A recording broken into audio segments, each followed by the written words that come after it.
Want to set up or remove a custom profile on your DJI Osmo Pocket 1, 2, or 3? It can help you save your favorite shooting settings for faster access.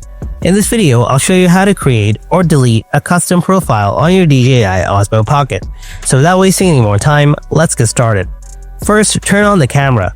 Now, set a settings for your best shoot, like resolution 4K, FPS 60, aspect ratio 16:9.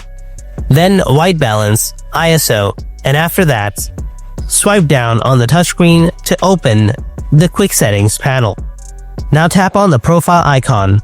Next, tap on the plus icon next to the profile icon. Tap confirm. Let's create another profile to show more details like this.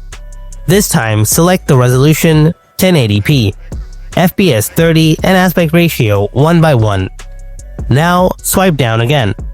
Tap on the profile icon. Next, tap on the plus icon. Tap confirm. Now you have two different custom profiles to shoot videos in two styles, right? One is widescreen for cinematic shoots, and one square size for social media. So, how do you switch between them when you need one? Tap on the video camera icon from the bottom left corner of the screen. Now just select the custom profile you created, C1 or C2 depending on the genre you need. Now if you need one of them, just swipe down. Tap on the profile and now slide to select profile which you want to delete. Then tap on the delete icon from the top right corner.